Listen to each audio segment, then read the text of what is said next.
Hey everyone, this is Greg, your host of Goddamn Gamecube. Thank you for tuning in to Season 2. All episodes in this season were conducted virtually over the internet because of the coronavirus pandemic, so please excuse any audio glitches or oddities you may hear during these episodes. Thank you and enjoy.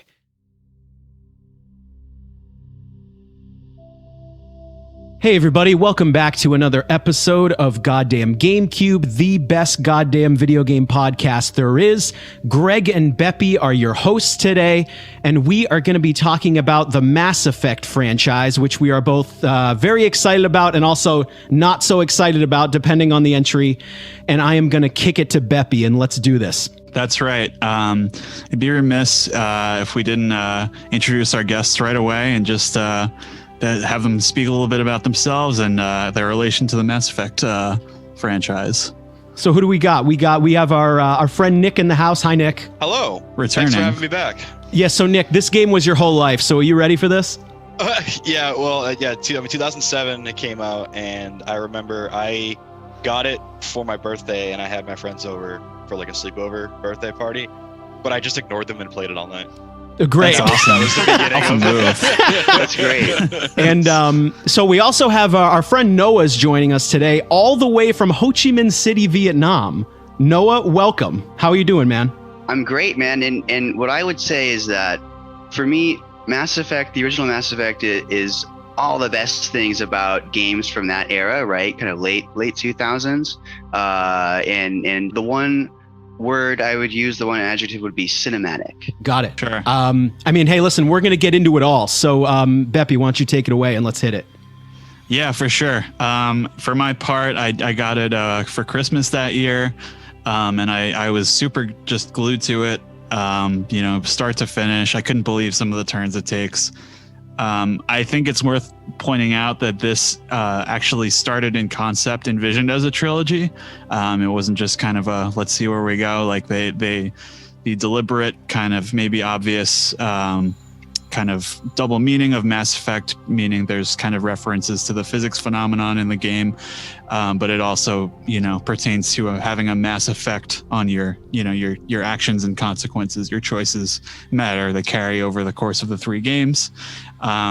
It is a decidedly near future sci-fi universe. I think it's very well put together. I think there's a lot of very original things about it that somehow, I mean, because it is, I would kind of, the way I describe it is that, like Star Wars is kind of the heart, Halo is the heart of gaming, of sci-fi of this nature, and Star Trek and Mass Effect are kind of the head, and they're more cerebral. You're kind of making more moral decisions and kind of piecing together social fabric and how certain alien races kind of interact with each other, and I think it's fantastic. It spent quite a few years in development. I think in particular the facial animation is really impressive for its time, for 2007. There is, obviously, if you really take a close look at it, it hasn't aged super well.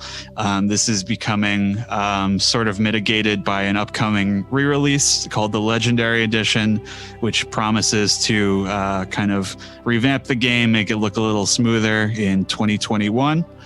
I think also something that is not often talked about with this game is that there's a film grain on it, and that kind of masks a lot of the imperfections and kind of low-res textures that kind of prevail it.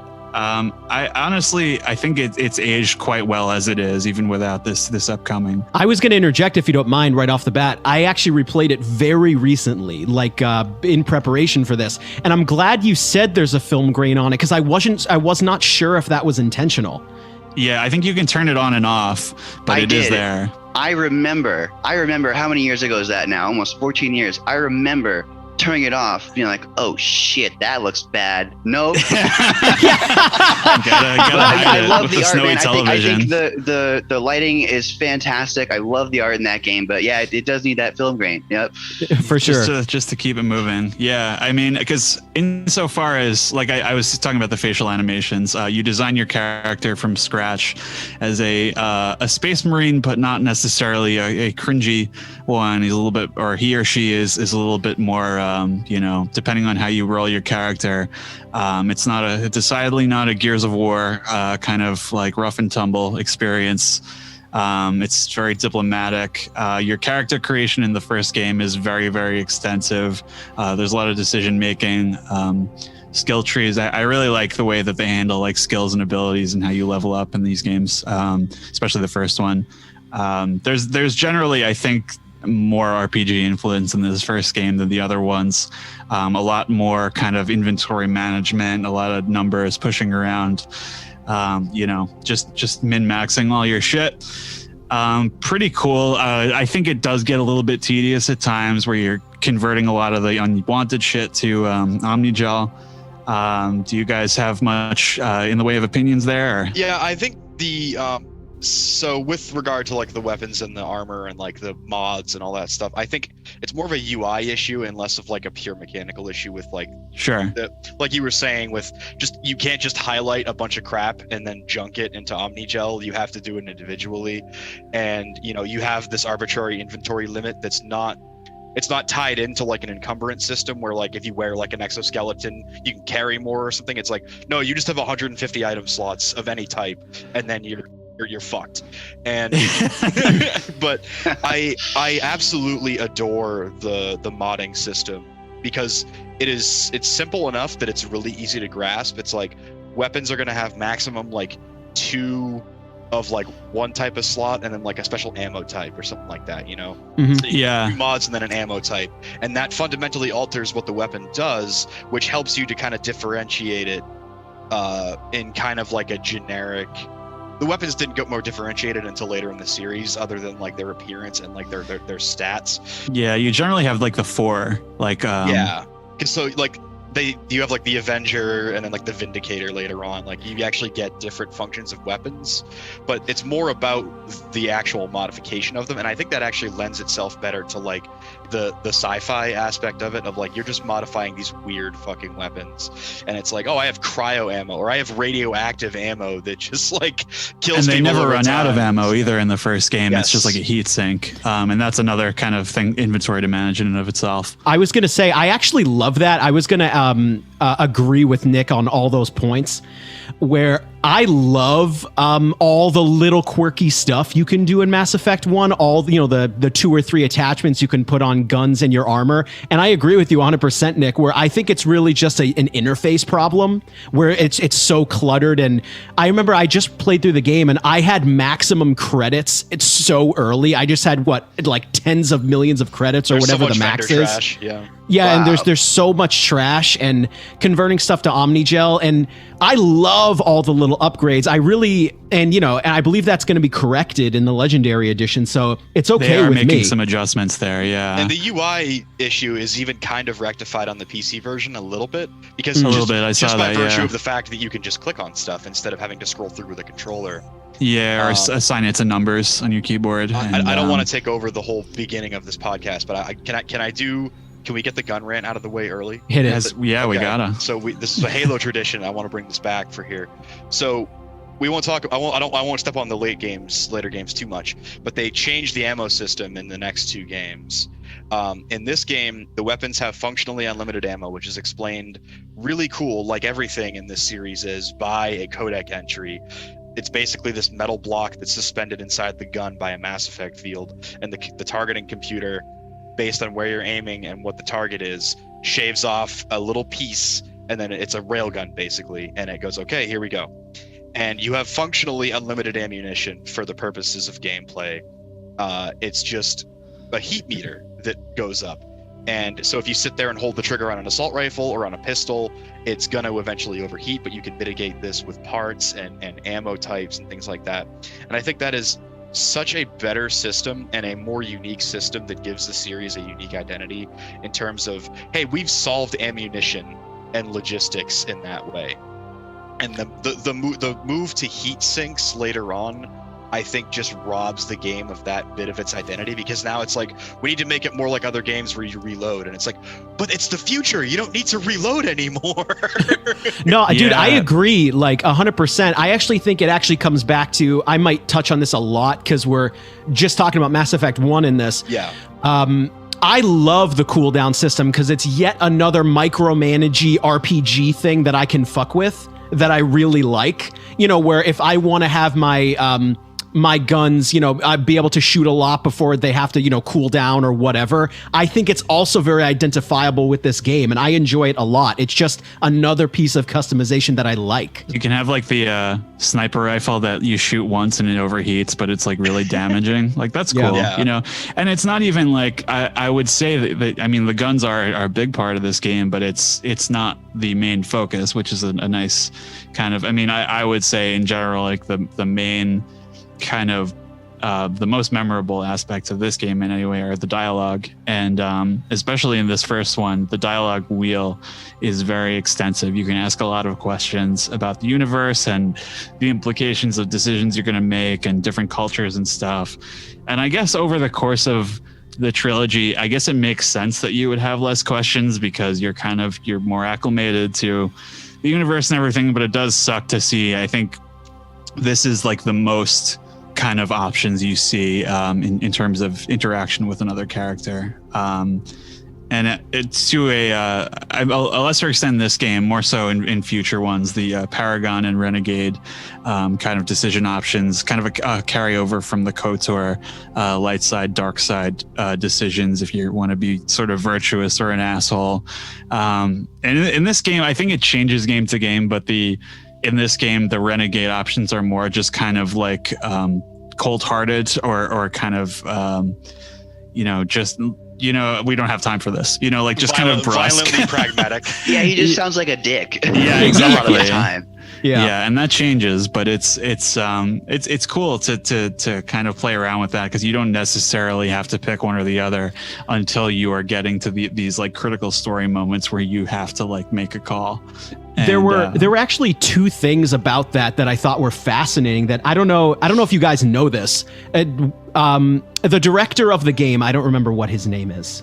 Casey Hudson. Yeah, I believe he put a tweet out like a year ago where he said only 3% of all Mass Effect players played Renegade. Like 97%, or it was really high. I could be misquoting this slightly.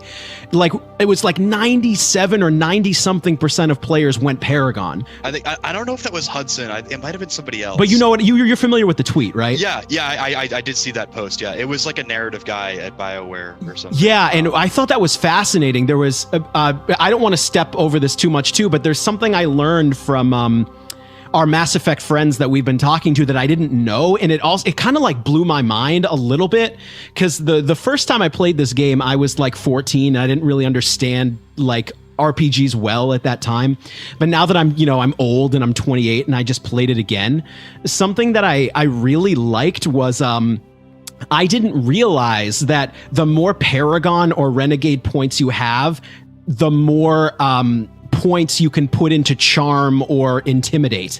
Like I didn't know that. Like I didn't know your maximum stat was you can raise it more depending on like how much you talk to people. I didn't know it was capped that way. I just looked it up. It was a guy named John Ebinger, and the split was 92-8. Oh, 92-8. That's ridiculous. Thank you. So wow. No, I mean, number one, that's incredible. So it also it makes me feel like gamers. I don't want to say this. I'm trying to be funny here. Maybe gamers aren't as bad as we think they are. Just the vocal minority of them are terrible. But most people went the good route. I've just never experienced a game where if I pick good dialogue options, it also affects the max level of what one of my stats is. I didn't know that. I thought that was really cool. But Beppe, you can continue on that. No, yeah, and it affects like the quests that you can even pick up later on. Exactly. How do you say it? It's dependent on your morality is which one you get because you're more suited to a certain thing or another. Right. So which I thought was awesome. This dramatic split, right? What was it 92-8? Is that a design flaw? What does that say, right? Because look at the amount of resources invested into the successfully utilized, 92% whatever.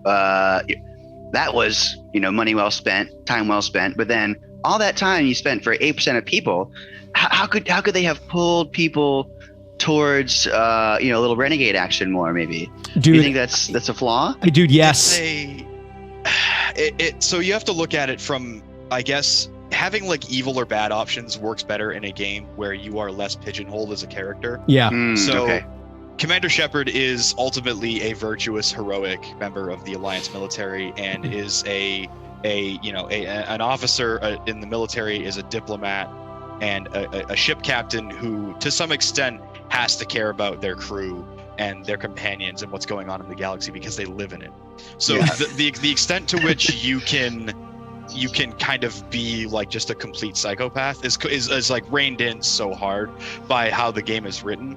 And so I think with the Renegade options did their best to frame it as, this isn't good and evil, this is the same person, but there's a more sort of laissez-faire or like less rules driven way to do it.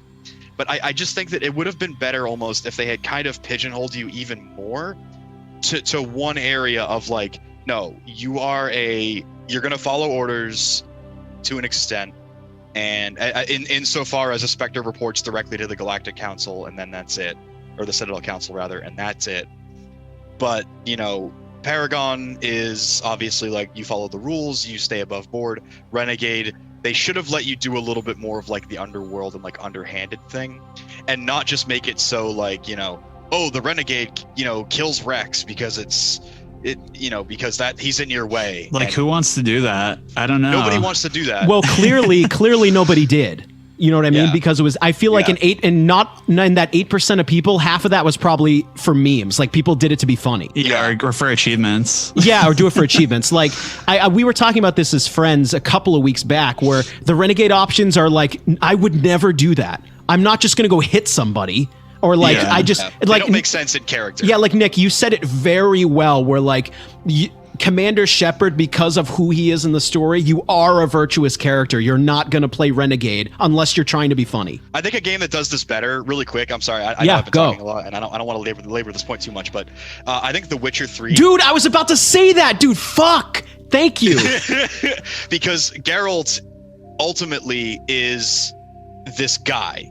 You can't change his gender, you can't change his role in the world, you can't change a lot of stuff about him. You can change his hair a little bit. Yeah. But what you can change is, within this framework of this character, he has these facets. He has the sort of caring father figure and like the sort of, intelligent and thoughtful guy with a capacity for immense violence.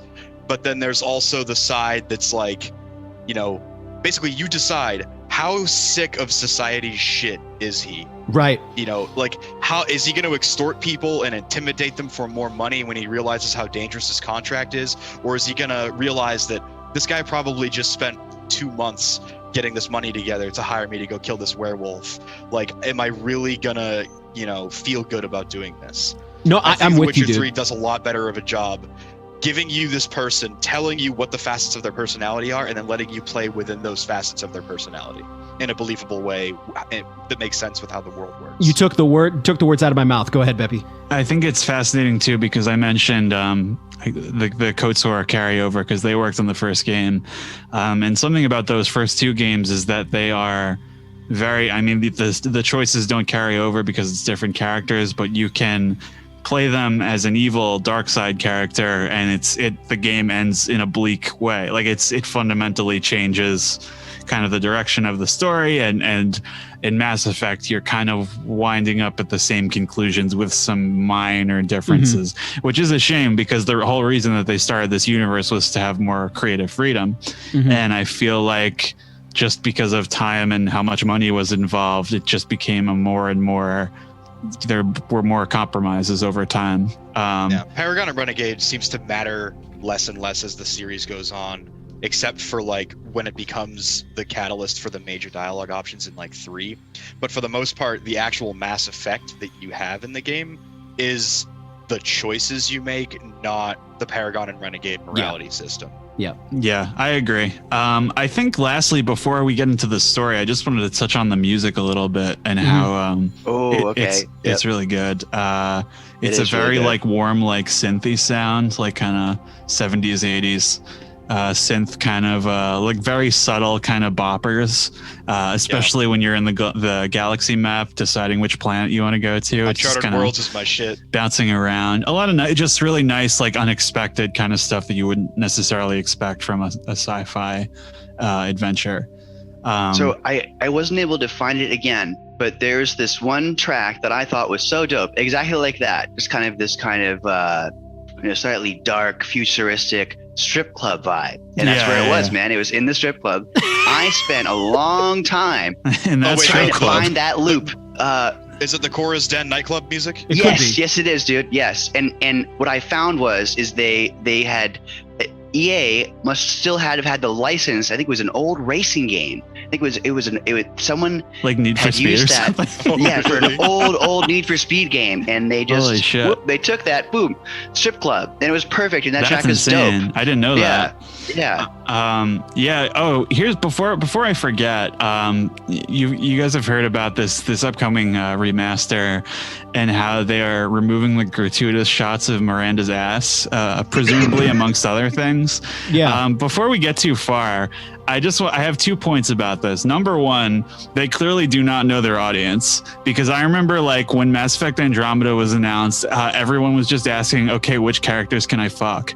And it's like, dude, like you're taking out, you got to include some shots of like men's asses and just balance it out. You know what I mean? Like that's what I do, because I don't know, but in any case, number two, there's in that strip club you were talking about, there's a part where you can just go over and like watch somebody and get like a lap dance, and I'm like, are they gonna keep that in the game? Because it always felt like a little off-brand, like it was like a little too seedy for this game. That was a little too smart. When it comes to anything like that, I understand them taking it out, and I'm fine with it. Please, everybody, stop complaining about it. I don't know. I don't know. My whole problem with Bayonetta is that there's too much ass in it, and I don't like it because it's fucking just feels weird. But like with Mass Effect as well, I don't care that there's ass in the game, because I don't fucking. Your mom walks in every time you're playing Bayonetta. Dude, wait. I don't want this whole episode to be about like rabbit holes, but I do have a gaming mantra that is very relevant right now. Sure. I don't want people to walk in and I'm embarrassed that I'm playing it. You know what I mean? I want people to walk in and think it's cool, not walk in and say, "What the fuck sex game are you playing? This is really weird." Well, bunch of blue octopus head alien strippers. Yeah. And not only that, let's not forget Can I give the episode description? Yeah, sure. There was like a great deal of controversy over a fake scene. They Fox News and all the other holy shit, yeah, go ahead. Were very adamant that that kids not play Mass Effect because there was very graphic adult content in this game. It's like a matter of like, our boy Jeff Keighley held the line though. He did. Remember that? Yep, that's true. He was the gaming expert that they brought on Fox News. I do. Yeah, vaguely remember that. And I think whoever it was convinced afterwards, like, oh, it wasn't that bad, but it was the talk of the town for a little bit. That's really fun. Yeah, man. Those fucking Quarians are scandalous, dude. Yeah, what's in that suit? We'll never know. We gotta know. But on that note, this game isn't just about banging aliens. Wait, before we move on, who you got in the alien waifu? We're doing this, are we? Yes, it has to be done right now. I mean, dude, honestly, I don't know. In my latest playthrough, I think I picked Ashley just for the achievements, but that's not really alien. Well, in this game, you can only have like two, depending on which gender. Isn't it like Liara and right? I don't remember. Ashley or Liara for both, and then Ashley or Caden. Yeah, that's right. And I mean, how do you guys feel about those romances in this game? It's fine. Do you think it's written well enough? No, but I mean, dude, well. I mean, okay, like this is like another. I shouldn't talk like this, but I will. I think most game romances are written badly. Like most of them are bad, if not all of them. And I just did this for achievements. I don't give a fuck. Like it's like whatever. I think Liara's is probably the best. And I think that's because they spent the most time on it, because everybody potentially can do it. And she's also the character that I think is the most fun to get to know, because she's an alien. Sure. And she has the most relevance to the story anyway, because her mother is one of the villains and she's one of the foremost experts in the Protheans. And I think, first of all, I think Caden gets too bad of a rap. But I mean, I'm also the military sci-fi guy, as we established in the Halo ones. So I'm okay with just like Soldier Man talking to me about stuff, like his story about the Biotic Academy and like the Turians that would abuse him there and stuff because he was human and all that. I was like, yeah, he's just kind of like your Mario or your Chris Redfield. You know, he's the stock action man. He's completely inoffensive, kind of bland. Yeah, I don't know. I don't have any problem with him. Ashley is a soldier and a racist. Dude, I know. I had to be very careful when I said I romanced Ashley. I did it for the achievements because like the racism in this game is really funny and like that's like one of the first things that jumped out to me when I was replaying this is like how much racism there is in this game on purpose and I found myself laughing at it a lot, whether that was intentionally funny. You humans are all racist. Yeah, like there is a Earth First Party. That's dude, there is an clearly, Earth First Party. I laughed my fucking ass great, off. I dude. said that's really funny. Well, then you have Cerberus too. Right. Yeah, they're the Proud Boys of the Mass Effect holy universe. shit. Well, they're just villains in this because you just come across them at a few side That's quests. true. Yeah, that's they're true. just kind of they're in the background. They flesh them out later in the series. Should we just talk about the other like main squad characters as well? While we're might as well. Yeah, so we talked about your kind of early on. You meet the human Ashley and Caden, and Liara is kind of you pick her up at some point. She's a archaeologist who gets roped into the story. She kind of grows over the course of the 3 games. Tali is the Quarian. She is kind of her race is displaced over the galaxy. They were. They sort of built this automaton machine race called the Geth, which are the main antagonists of this game. And they, sort of the AI grew and rebelled. And so their diaspora is kind of spread out across the galaxy. They're so the she joins aliens. you. Yes, very much so. She's kind of like an engineer character. You don't really see her face until a hilarious scene in Mass Effect 3. And of course, I think the fan favorites are Garrus and Rex, who are both aliens.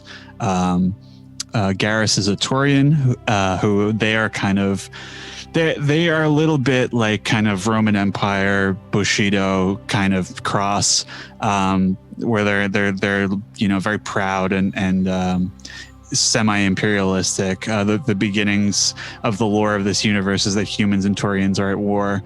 They've gotten over that, but there's veterans who still don't trust humans or Turians, which is really interesting. And Rex is a Krogan who is the sort of Klingon archetype. Every one of these sci-fi universes has them, like the very like over the top warrior race. But he's still very charming because he's also kind of a lost. He's royalty, I believe, right? He's very old and wise and like introspective. Yeah, he's like kind of a bounty hunter character. They did a great job of taking the tropes that we need and truly putting a unique spin on them, right? So, for sure. So I want that badass warrior clan, I want those imperialists. I want to meet those people, but give me a new flavor, and there are so many games, before and since where, they line those archetypes up for you, but it's not interesting. And there really was genuine depth to these races, all the way down to the aesthetic, right? They're not just wearing different colored robes, right? It's just an entirely different armor set and kind of visual cues for their ships and whatever. And they do a really good job world building these characters, using them as sort of the gateway into looking at each of the races and building out the galaxy in a way that makes you informed enough to be engrossed in the world without having to go to the codex, but then the codex just go fucking so much deeper and geekier. If you that was like someone's job on like weekends, they would just crank out a couple codex pages probably. I mean, and I was gonna say that's an awesome job. dude, like I will say this too, like on the point that Noah made about how most games they just line up the archetypes and it's really boring. The one with Rex, I don't know, Beppe, if you were going to get into this when we're way on in the story, but I think the one with Rex especially, it actually had a lot of weight in the story when sort of there's that thing about what's the disease, genophage or something like that in the game. Yes. And that kind of comes to a head at one point in the game where like, hey, listen, these bad guys might have a cure to this. Why should I stay with you? Like the lines are blurred for me here, Shepard. And I said, fuck. I mean, if I was him, I kind of sympathize with that. I kind of understand. I could have taken a left right there. I could have been like, okay, sick. This is a criticism games about Krogans now. I'm out of here. Yep. And that could have been a whole other thing. I would have been perfectly happy. That was heavy, dude. That's a heavy storyline for a character, a side character. Yeah, for sure. Yeah, I think that is good to kind of bring up, because you're just kind of setting all these little chess pieces up for the rest of the series and where it's going to go. And the genophage is a virus or some kind of genetic defect that has been engineered into the Krogans because they were becoming very territorial, hostile. The other races teamed up and created this to limit their birth rate to like 1% to 2% or something like that. So they're like dying out, and they're very much past their former glory. But it's all these little kind of backstories that make up the universe and make it what it is. So that is kind of, I mean, like, it's, what is the year? 2142 or something like that. Something close to that. And you start out, you make your character, and you're serving on the Normandy, which is a fun little ship in the first game. And you go and investigate this distress call, as you always do in games like this. And this colony is being attacked by the Geth, as I mentioned. Saren is the main antagonist. I think he's fantastic. He's awesome. He is a Taurian. He has like cyborg enhancements and stuff, and he is he's sort of a rogue, like CIA agent of space, I guess you would call him. And he has been as we find out later on, he has been sort of corrupted by the Reapers, which are the true kind of puppet masters of this entire saga. And they're these enormous sort of battleships created by several thousand members of a race. And they have awoken from their 100,000-year slumber to purge the galaxy of life.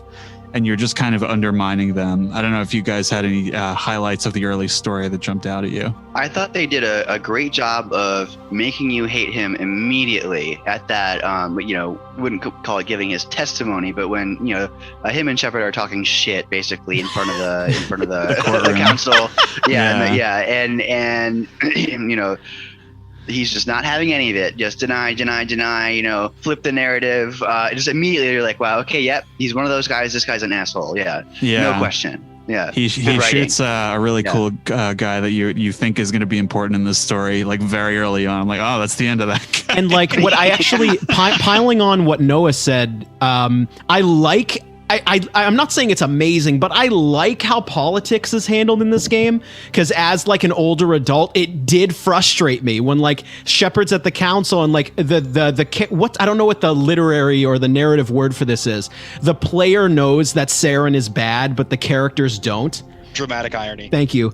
So, like, the council doesn't believe you. They need evidence, but we're the players. We're like, where's the dialogue option where I say I saw it? You know what I mean? Like, it's so great. Yeah. And we saw him shoot Nihilus, but Shepard did. Right. Exactly. Right. There's moments like that too that I think are really good, and that's great for Noah to bring up, because I agree. I agree with that little political moment as well. The entire establishing like first hour of this game or whatever. So from the moment like the music is building and it's telling you the background of what happens, you get the title splash and you see the ship bustling, and then you learn, okay, Shepard is a candidate for the Spectres. You get this guy Nihilus, kind of a prick, but also like, seems like he knows what he's doing. All right, let's go down. Boom, he's dead. Oh shit. Right. Okay. And the atmosphere, that really shocked me.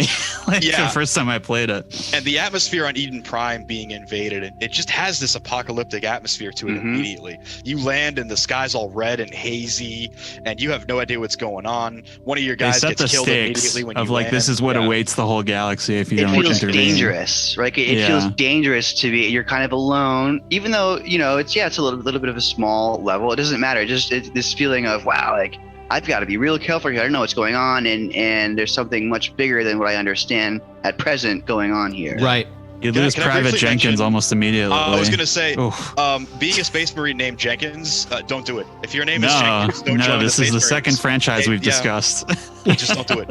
It's bad. Oh, poor guy. But yeah, and then all the way, you get like the helmet cam again with where you see Ashley briefly, and you first get your glimpse of Sovereign, and everybody's like, "What the fuck is that?" And so you get through Eden Prime, you see all the husks, you see all this stuff. And then, you get to what Noah mentioned where, Saren has just perpetrated an attack on a human colony where he almost blew it up. And a great kind of just way to suck you into the story and get you to care and be like, okay, I want to overcome and bring this guy to justice. And you were kind of in a classic storytelling trope. You are kind of brought in as his replacement to bring him in because he's gone rogue, and that's when they kind of give you free reign to kind of explore. And I think that's another huge aspect of the game that we didn't really get to talk much about, because the Citadel is the main kind of hub, I guess, but it's kind of just a metropolis, a space station of all these different races coexisting. It's like an ancient structure. Nobody really knows what it does. And it feels very lived in. It feels very authentic. You do get then you get control of your ship. It gets passed down from Captain Anderson, who is retiring. I think he's because of his questionable past with Saren, he can't get involved. Mm-hmm. So it falls to you because you have a clean record. And you're dispatched to explore the galaxy and look for clues. And I do really, it has its shortcomings, but I do really like going to all these different systems in your ship and then landing on a couple of them. The infamous Mako is the way that you achieve this. It's a buggy with a cannon on it, and it's hilariously broken and hard to control. A lot of these planets, these uninhabited colonies, you find little side quests on them or things you can collect. They are all the terrain is procedurally generated, so it's very, very up in the air if you're going to get a really difficult to traverse location or not. It can be really frustrating at times. I generally really like the quests on them. It seemed like sometimes, because of the roll of the dice, it's like, hey guys, let's build all of our bases right next to a giant chasm where it's almost impossible to not drive your horrible kind of seasickness buggy straight off into it. And I especially remember there's that one kind of set piece road, right, where it kind of is a 2-laner, and then there's kind of a couple levels up, and on one side you can just sail right off into the distance. And I remember there's no guardrail or anything. Yeah.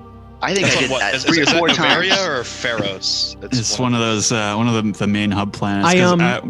Yeah, go ahead, Greg. Yeah, I was going to say, what I was talking to our friend group about this recently. What I find very interesting about Mass Effect 1 is the main planets that you go to, it's actually like a very succinct and small game. Like there are not very many main levels to go to. It's really 5 or 6.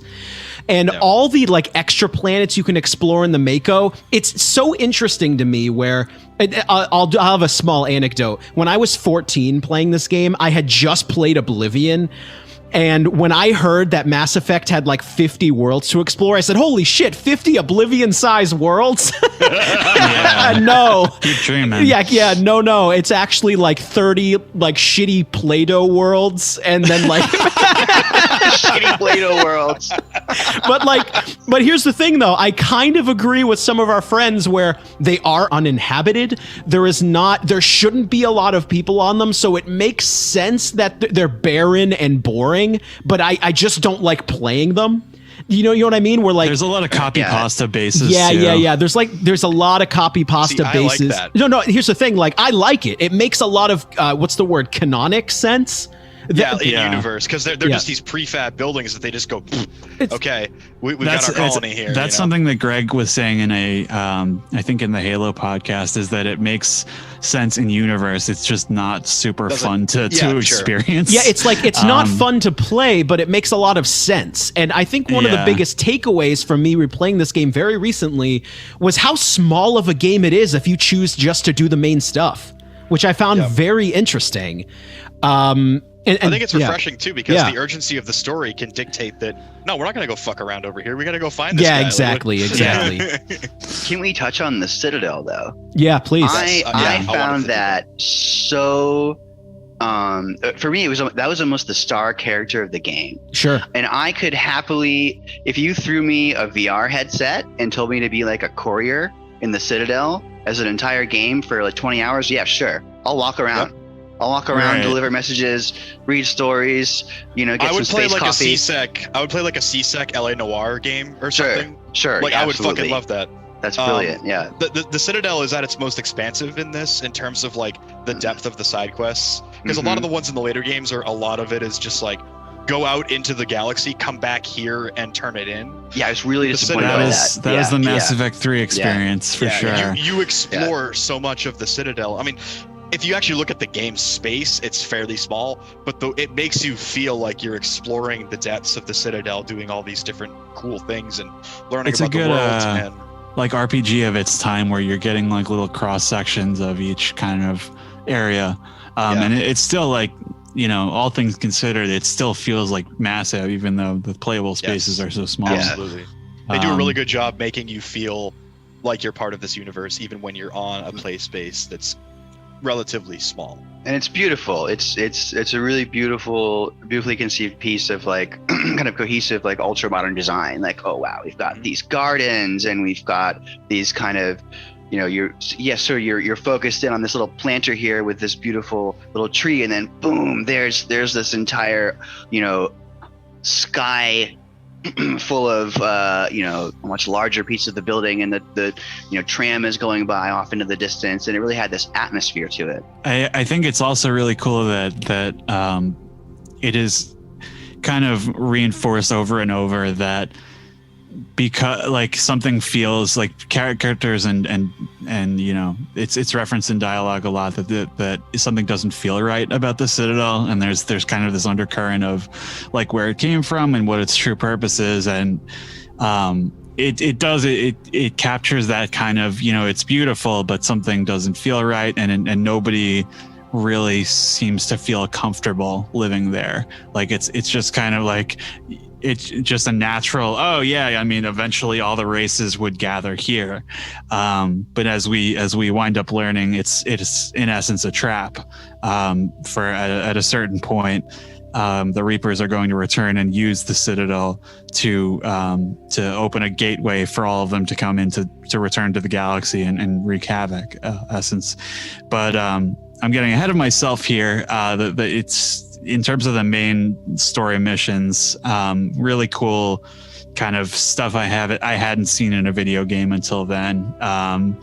Like the Thorian subplot is really cool. It's because mind control is a sort of a sub theme of this game, and kind of the implications of control and oneness and synergy and everything, and in different, it's represented in different ways, and like that's one of them, and the Reapers using their psionic abilities to kind of exert control, like very subtly. That's the most sinister thing about it, is that they call it indoctrination in this game, and it's the fact that it can happen to you without even realizing it is like the coolest. It's such a kind of ahead of its time concept for a RPG of this nature. Do you guys have any sort of highlights from the main story missions? Yeah, I think you were just bringing up the is that Pharos, when they had like the mind control and then the Thorian creepers and that sort of that thing that's like infecting the colony. What I found interesting about that level is I didn't really like going into the ruins and actually playing that. It felt like, I mean, what's the joke we make? The sewer level's always the worst one. You know what I mean? And like in every game. But what I really liked about it is like, I didn't expect there to be something that was like affecting everybody and you have to actually go stop it. I feel like what this game did well is I was consistently surprised by the story beats. Like I didn't know, like, people are sick in this town and what's happening. And also, I mean, it's kind of like, also, when you get to, I believe the snow planet is Novaria. And it's another one of those things where like everybody's in on it, and why is this happening to everybody? And it was just these consistent things that I did not expect, which I thought was the strongest part of this, even though what you're actually doing is incredibly compact and small. That's my takeaway from those planets, at least. I don't know what our guests think, but go ahead. Pharos is not my story highlight, but it is definitely, as you said, a very cool, even if it's not necessarily the best one to play. The fact that there's actually something there doing this, and it's a bit of a left turn from what the rest of the game has been, where it's more geopolitical, it's more like warfare, and this is almost like a space horror sort of thing. The Star Trek episode, a little bit. Yeah, exactly. So basically, at this point in the storyline, you kind of have three things you can do. You can go to Pharos, you can go to Noveria, which is where Matriarch Benezia is. Who is Saren's number 2. Saren's number 2, and then you can also go to find Liara at a Prothean. Oh, the dig site. That's right. Meeting her is kind of cool because you have to like get her out of this bubble that she trapped herself in because she got attacked by some people, and she kind of like protected herself with this bubble that is now like stuck on or whatever, which is kind of funny. It's like a funny way to meet her because she evolves so much later to be like this stone cold, badass, but in here she's kind of bumbling and like naive, so it's out of her depth. Out of her depth, yeah. And you fight this like Krogan warlord boss, battle master. I think that mission is probably meant to be played first. It is, so you get more screen time with her, and it's a pretty simple, straightforward thing. I think they cut a lot out of it and repurposed it for the Bring Down the Sky DLC, which is it's not like mandatory, but it's a cool little expansion. It's kind of an expanded version of those uncolonized worlds we were talking about. Yeah. But yeah, that is a really cool. It's you can like, and the dialogue changes depending on what order you play these main story missions into. You definitely should do Noveria last because Noveria is the most expansive and definitely for me like the highlight of those three. Because if you bring Liara, you're going to basically fight and kill her mother, Matriarch Benezia. That's right. But Noveria is also the most extensive because it has 3 distinct phases. Basically, you land, you got to do some corporate espionage to get out of the port, which is kind of fun. You're playing with like this internal affairs lady who is investigating this guy and all that, and then you have to go, of course, find Benezia. But there's also the Rachni, which are these insects, bugs. This insect horde race that actually have a hive mind and actually have some more depth to them if you decide to hear them out and talk to the queen and everything. And that's a choice that has ramifications throughout the series. Noveria is definitely. I think it's testing like all. I think everything is kind of coalescing there before you get to the end game. Yeah. It's kind of you have like, as you said, the political interactions where you have to talk your way out of being in lockdown. You have like a little Mako segment, and then you have like a more straightforward shooter at the end there. And we didn't even talk about like the squad abilities and the tech and biotics and stuff, because that's a factor in this. I think it's pretty clunky in this one. I wasn't using it a lot. I don't know how you guys felt about them in this game. I felt like I always felt like I was putting myself in danger through using a lot of the powers. Whereas I could play with this guy, or I could just fucking shoot him. Exactly. And I enjoyed that the powers were not super tropey, like fire, ice, right? But at the same time, that animation you have to go through, it boom, now you're ready, and during that time you're taking some shots and you're not sitting behind cover, and a little clunky. I was gonna say, well, the combat in the game is clunky as fuck. I mean, like, I really like all the RPG stuff in this game where, your stats or whatever affect how well you shoot and they affect your abilities. But, you're kind of derping around and you get stuck on cover and it in shooting powers, like sometimes it doesn't work, or like the responsiveness of the controls is kind of questionable. And what made me think of it is that boss fight with Benezia, where God, you're getting thrown into the architecture and getting like glitching through the stairs, which has happened to like everybody. Dude, that boss fight is like notoriously broken. I think I found a workaround for this where what I realized is if you go to fight Benezia without unearthing the story that the station is in on it, the boss fight will not work. Like it will just break. I see. As soon as you do the first form, you will just freeze in the floor, or your neck will just expand. Like I think that's what that comes from. That's good game design right there. Yeah. I'm sure you see it. Yeah, go ahead. You're not gonna believe me. I never had a problem with the Benezia fight ever. Dude, That's I'm good. saying you probably did all the side quests, which means No. Yeah. I don't mean like shit breaking. I just mean like, getting thrown into stuff and like getting glitched. Like I just never. I'm not trying to flex here. I mean, like I failed that fight sometimes on higher difficulties, especially. But like, I would never get glitched out. I would just get hit, get back up or something. Interesting. I never had that problem. It was Lucky you. I laugh whenever I hear you guys talk about that because I'm like, I want to know what this looks like. There's a video somewhere where Shepard's neck extends all the way across the room on Facebook somewhere. It happened to me. Yeah. But So as gamers, right, just circling back to the shooting portion of the combat, as gamers, we're trained, okay, we're given a reticle in a circle shape. In that case, the circle, the outer limit of the circle, that represents like the shittiest case scenario. That's where the least accurate bullet will still land. If I place this circle on your chest and shoot the gun, you are going to get shot, right? And the little point in the middle is the ideal result, right? But man, I watching some playthroughs, I immediately remembered like and watching people just like shoot the same shot a few times, because it's like, dude, I am right in front of you in this hallway with a shotgun. What do you mean it didn't hit you? It's not happening. Yeah, I know. This game is very pistol biased. I feel Yeah. It is pistol biased and it is assault rifle biased. If you're a soldier, because they're the only ones that can use it. You're right. I think which they're changing in the Legendary Edition.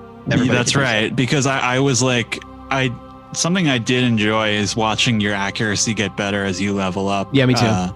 Your abilities with those weapons, but I guess it doesn't really make sense that a trained soldier would be that hilariously inaccurate with like an assault rifle. Like, how did you pass N7 Special Forces certification without being? It's bullshit. Yeah. I'm the kind of gamer though, like, easier. if I like a game, I'll make any kind of excuse. Oh yeah, well it's just kind of like a D20 mechanic. Oh, it's fine. That's okay. I'm having so much fun right now. It's okay. About the powers really quick, I do like the delineation where, so you said there isn't a lot of like the weird elemental stuff like that. I like that sort of the biotic is like a very thematically focused thing where this is your environmental manipulation and like sort of psychic stuff. And like that's where the weirder shit comes from. And then the tech powers is sort of like the limitations of like human technology, where it's like, I'm just gonna throw fire at you, or I'm gonna make my gun shoot faster, or like fry your shields, or like the tech powers are very grounded, and then the biotics is where it's like, no, this is where we're gonna like fry your brain, or that's where the Mass Effect phenomenon comes into play a little bit more. But yeah, I mean, it's pretty cool that you can go about those any way you want. You wind up eventually on Vermeer is sort of like, it's a big climactic moment. It's maybe my favorite part of the whole game. A lot of story threads come to a head there. You wind up having a really goofy fight with Saren on a surfboard, a flying surfboard. It's like the Green Goblin fight. Yes. It's like, some fucking Silver Surfer shit. I have no idea. Yeah, it's pretty funny, but I'm glad it's there, just to have something. And that's where the Rex Genophage split kind of happens there, where you have to really, I think there's a couple like semi-loyalty missions in this game, and if you do his, you stand a better chance of convincing him to stay with you, because he's pretty convinced that they're cloning Krogans, and you have to wipe out the entire facility And he's like, well, what the fuck? Because what does that mean for me? Right. But as you learn, it's all kind of just a ruse, and they're all like drones or you know, something like that. And they're basically clone troopers, like they're age accelerated and they're gonna die, like, you know. Yeah, it's just a short-term army for Sovereign, and that's where you have your first real conversation,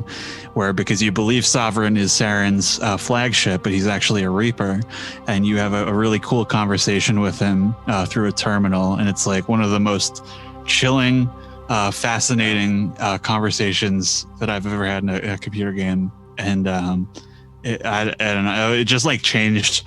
Like because like Greg said, it keeps surprising you with all these left turns. Like there's so much you don't know. What's the line? You exist because we allow it, and now you must die because we demand it, or whatever. Like something like that. And it's like you ask him to explain himself, and he just says no. It's just like incredible.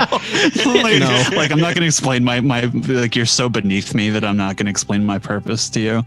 That's what I think was so remarkable about the Reapers in there, because you of course do find out to varying opinions, you find out what their true purpose is. But I loved in this game where he was just like, no, you're not, you're completely like insignificant. So can we go back to Rex for just 1 second? I want to remark on there's several outcomes to that, which I thought was interesting, because you can either convince him to come with you, because basically he's threatening, he's got you at gunpoint, he's threatening you, like he's like pissed off.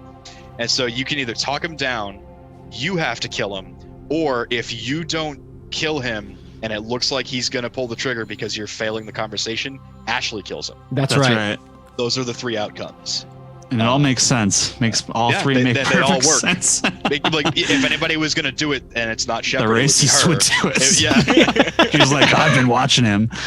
Yeah. It's a rough. It's a very emotionally engaging moment, because not long after is the moment where you have to choose between rescuing Caden or Ashley, and one of them is left behind and shot up, and a nuclear detonation goes off, and they are killed for the rest of your playthrough. This character is one or the other is dead for the rest of the trilogy, and like that is something that absolutely was followed through on, like that, like that paid off, I think, in spades, because I was like, wow, they are really going to make me choose, like, because I'm so used to like doing everything in an RPG, like, oh, I can save everybody, I can do everything.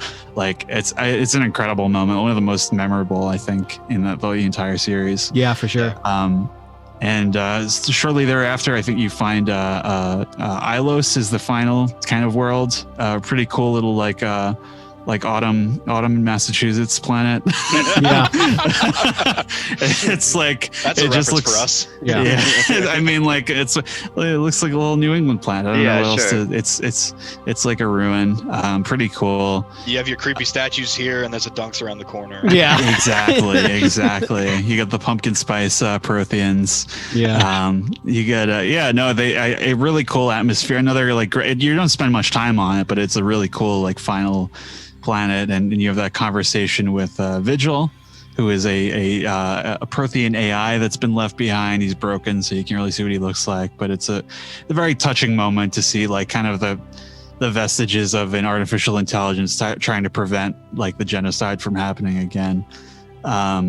Vigil is one of the best tracks on the soundtrack, by the way. That's right. Yeah, his little theme there. What a great piece of writing, though, for real. I mean, just that twist in and of itself. Hey, this whole time, this race has, a few of them avoided that extermination loop, and that's what's been kind of driving this momentum the whole time, and you had no idea. There's just so many things like that. Oh, and you had no idea. Oh, and this too, Right. It's kind of what I said earlier, where like, I feel like even though like I am admittedly not the biggest sci-fi guy in the room, like talking about this, but for me, I just thought every story beat in this game was pleasantly surprising.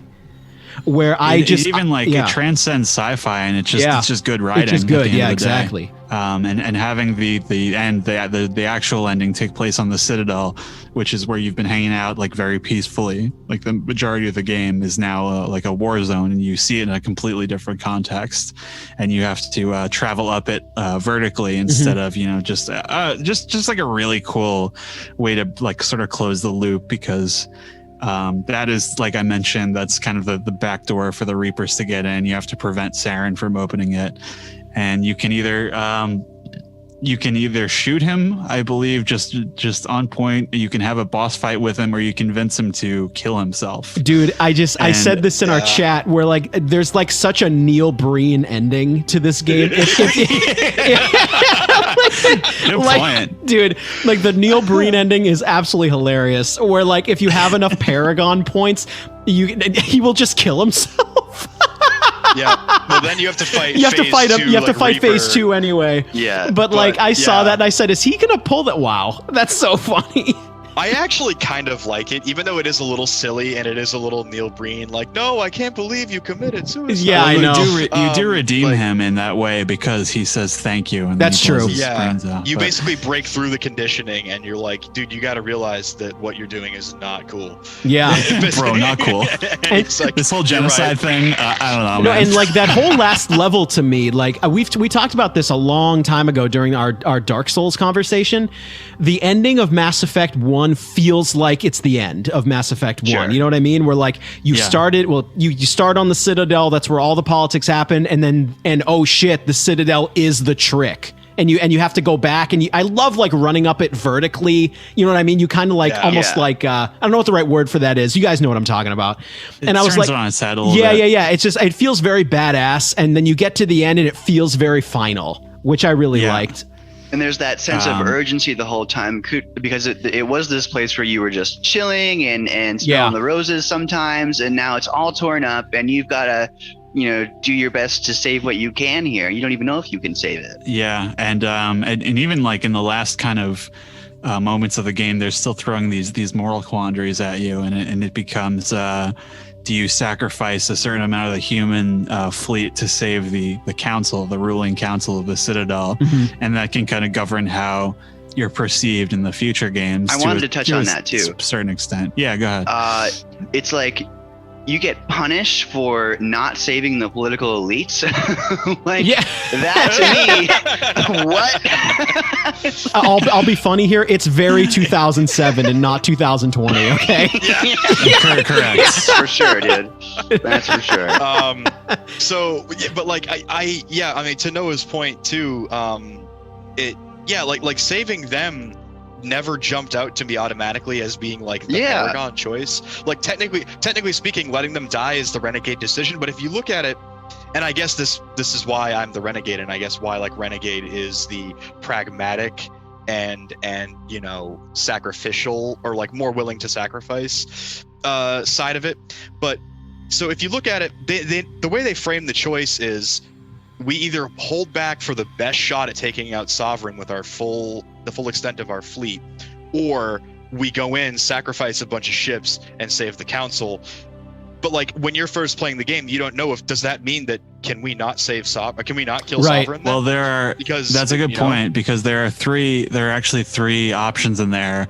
One of which is save the council. One of which is him or her specifically saying let the council die, or the middle option, which is hold back, don't move until we have a clear shot at Sovereign. Yeah, but those last two have the same impact. Exactly. And I like that to an extent, because it means that humans other people can twist what you've done to their agenda. Exactly, yeah. So some of them can be like, look, Shepard's pro-human, like, big hero.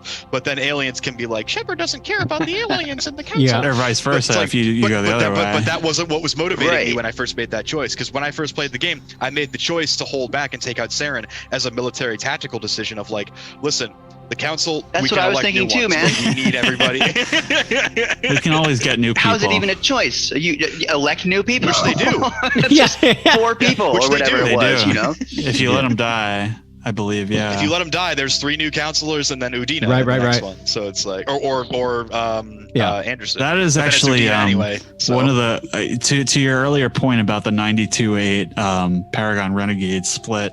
I would be very curious, because it's actually, this choice happens after the game stops collecting data, but you are asked if Captain Anderson, your former your former commanding officer, voiced by Keith David, the legendary Keith David, or Counselor Udina, who is this boring asshole. And I would be very interested to see how many people picked him, because it's like it's Udina. so. Like, oh yeah, he would know how to play like the politics better, and it's That was exactly what I did. either way he becomes the counselor, and that's the first kind of indication of, okay, like the choices aren't going to matter that much. But that one in particular really seemed like a kind of deliberate fuck you, where it's like he becomes the counselor either way. So for the exact logic you just said, that was what I did. Really? Right. I was like, What? yeah, no, because Udina knows how to play with the council, and he never struck me, because I know you find out in later on in the series that he actually ends up working with Cerberus and then the Reapers and all that shit. But like at the start, he's just an asshole politician. But I'm like, that's what the council Right. is. Yeah. We need him. And I'm like, Captain Anderson is such a pure, honorable military man. I don't think he can do this. And he can't. So I chose Udina at the end of Mass Effect on my first playthrough. And so when I played Mass Effect 2, and it was like, Udina's the counselor. But then one of my friends was like, bro, I think my game's broken. Udina's the counselor. And I'm like, who did you choose? And he's like, in a way, sir. Dude, Oh, I really man. think I mean, 'cause- that decision is really like, yeah, bro, or it's like, I feel like I should pick Udina, but fuck that. Hit him. You know what I mean? Yeah. I mean, come on. Like, I'm not even making that up. That's like literally the choice I put in front of you. Do you pick your boy? Like, or do you pick like Udina? Like, I'm gonna pick my man. You know what I mean? Absolutely. What sucks is though that it's like it winds up being like a right and wrong Yeah. choice, and that I don't like about Yeah. it. But that is, yeah. that's kind of on the that's- next game or the one after. I would have liked to have seen, if they have to put Udina in there, I would have liked to have seen Yeah. that happen. Where like Yeah. Anderson comes back, or like you witness Anderson's like final council session where he just does something really like Stupid. bad, and they're like, Or he "All right, resigns." you're done." And then he resigns, and then Udina is like, okay, well, I guess Right. I'll do it. I'm in charge now. Well, that is all. I mean, I think it's a terrific ending. It really kind of you have no idea where the story is going to go next. Do you guys have any final thoughts about the first Mass Effect game? Yeah. Having replayed it recently, my final thoughts are a couple of things. I really loved all the RPG elements and micromanaging in this game. Especially playing it again now that I'm older, I appreciated it a lot. When we talk about the other Mass Effects, it's stuff, those games play better, but that charm of micromanaging all my numbers is a little bit lost. So I really like that about the first Mass Effect. The surprising thing about Mass Effect 1 to me is how compact of a game it is. If you don't do any of the side content, that also really surprised me. Where, if you do the 5 or 6 main planets, it's a very short game, which I found interesting. And also on top of that, also being older now, the way they handled I brought this up at the beginning, the way they handle Paragon and Renegade in terms of it also affects your stats also was really cool to me. And lastly, for a 2007 game, I think in terms of, it was like the game for me where not only facial recognition or animations, but all that stuff, motion capture, facial animation, dialogue, strength of the script, the voice acting, it was like way up there. You know what I mean? Yeah. In terms of games of that for its time. I think that's what jumped out to me about this being a 2007 game was, in terms of the aesthetics of the voice acting and the script, it's excellent. Seth Green is in this game. He's exactly. Joker, the pilot. And sure, there's stuff about this game I don't like. The combat is derpy and whatever. But for its time, it's a very influential game, and I think I liked it even more my second time through. But Nick, you can take it from me. I mean, we can talk more about the fidelity of like the graphics and the facial animation and stuff like that. But obviously, Mass Effect Andromeda is famous for it's weird fucking facial animation and shitty dialogue and bad writing and all that. But Mass Effect has a certain charm to it, I think, because it doesn't try to be something it's not. It tries to be a exploration heavy, sci-fi galaxy trotting mystery that is much more concerned with conveying the emotion and the point of what the characters are saying and less about the fidelity of how they look when they do it. And a lot of the alien races obviously have weird things going on, like the Turians have like the little mandible things and all that. And so I think they accomplish, like you said, for a 2007 game, they accomplish an incredible amount for the limitations of the technology at the time. And as for the game in general and my final thoughts, I mean, it's I just said it a minute ago, you know, the amount of like just exploration that you do in this, and the sense of wonder and discovery in this game, even playing through it again and again and again, is, I think, to me, almost unmatched in anything else that I've ever played. Just because bombing around in the Mako, which I love. I'm a Mako defender. I will die on that hill. I love that thing. Bombing around on that, or just doing a little side quest where you just go into these creepy colonies and figure out what's going on in them, or whatever. This game, it's a cliche, but it makes you feel like you are a ship captain in the galaxy, just going around doing this stuff. Like, it is so immersive, so just like wonderful, like wonder-inducing. And I've never played anything else like it, not in this series, not in any other series. It's so unique, this first game, and it's my favorite in the franchise, and I love it. Noah, you want to take it next? Sure, man. I mean, just to basically reiterate what I said in the beginning, I think that this game is an example of so much of what was just so great about that era of gaming and game development. They're not packaging it in a way that revolves around selling you the next thing. Yes, his plan is a trilogy for the story, right? Not for the money. It's there's none of this microtransaction-y nonsense. We don't even have to touch that, right? But so all these things today that might detract or make it impossible, right, to detract from or make it impossible, enjoying a relatively tight, concise, story-driven experience.